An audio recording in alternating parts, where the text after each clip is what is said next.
Welcome back to the grind. Today we're going to talk about how to fly Noctarn. There are several different ways that you can use Noctarn, and he is very useful in several ways. Now, a couple things to pay attention to is if you use Warcry while you're flying Noctarn and you snow the towers, and then you follow with Hasset, whether or not it's the snow or if you sand the tower and then use crumble to dust, it will unsand or unsnow the tower because the damage boost from Warcry has now given Hasset's crumble to dust an actual damage component. If you do this and do not use Warcry, then Hasset can use crumble to dust without causing them to unsand or unsnow. So definitely keep that in mind. Now this first clip is an option, but not usually the best option, where you can spam the cloak in between firing your ammo and you see it refills your ammo while you're dodging shots. So I didn't take any damage from those towers, and you can place Hunter's Mark while you're bursting the towers, but as long as you save one Hunter's Mark or activate it before you get hit by a mage drain, you can at least save some rage for when you leave the island.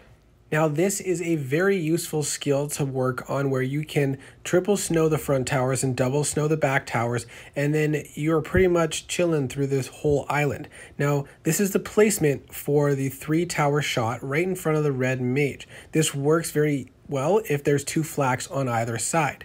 And then the back tower right above those trees there, and you can hit both of those towers. And then from there, you just have to worry about the perch, whether or not you need to snow it depending on how high you're hitting. At this point, you can cloak and allow the damage bonus, and you can see how you can hit 2 towers in the front there together. I delayed too long, so I was not able to place the Hunter's Mark on that other front tower, so I did miss that tower. Here's another tip that I like to share, where if you attack a monument with a Hunter's Mark and then quickly load Hunter's Mark, now you have Hunter's Mark active and full rage, so I could place it on the far tower. And again, on a tower here, you can attack a tower with Hunter's Mark and quickly load Snowdrift so that you have Snowdrift and full rage to enter an island. This can be very useful to save rage. Now, this is a very high base that I set up with Noctarn.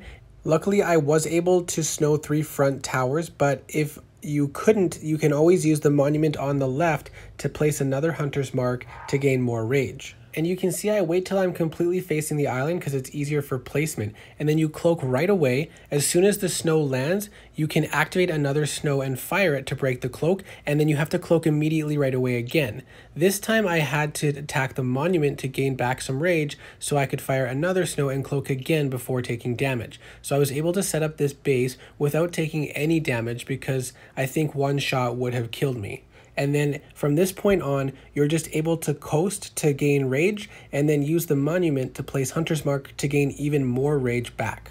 This next base has, for the most part, level 64 to 72 towers, 2.5 billion defense, and this is early Obsidian tier Noctarn. So once again, an important way that you can conserve rage is by activating a spell after destroying a monument, like this Hunter's Mark. Then I was able to place it on the front monument and have full rage, so I could activate Snowdrift and have full rage before I faced the island.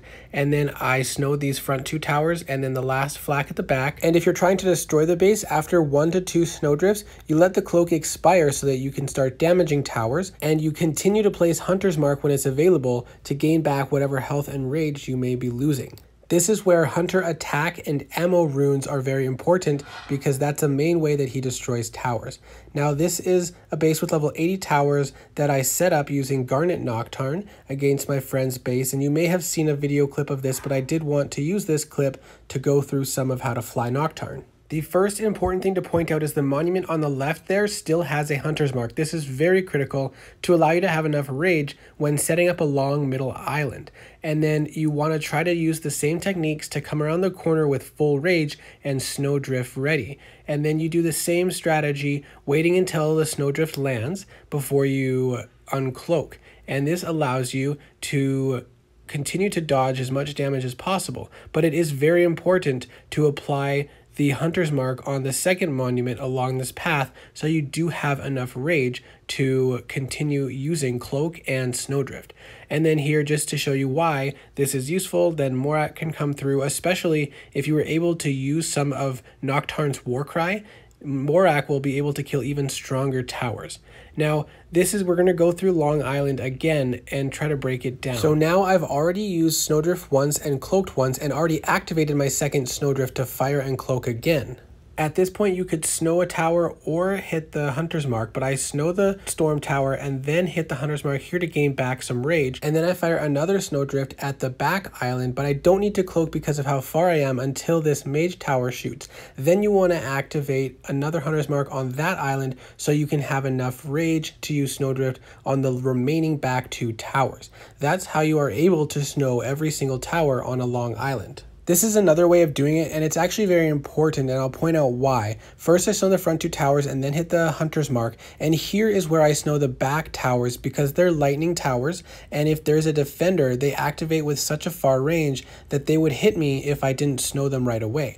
And then I continue to snow the remaining towers and use the second monument to gain back additional rage. This is a defended clip where a super shot was placed on the lightning tower, but you can see because I snowed and cloaked at that distance, the lightning towers didn't even get off their super shots. Now this was one of the sloppy runs, but it was defended, and that's why it is in this video to show a defended run setting up this long middle island.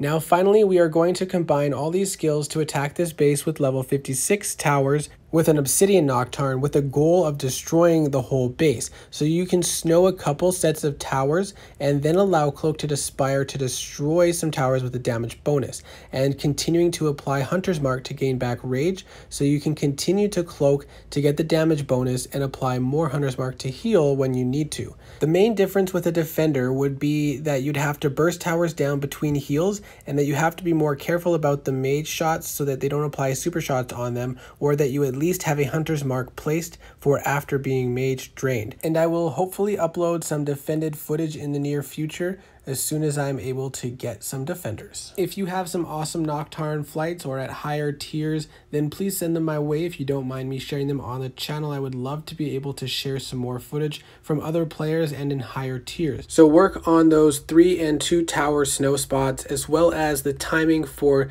the cloak, and it'll make defended runs much easier. So I hope this was helpful. Good luck with Noctarn and see you in the next video.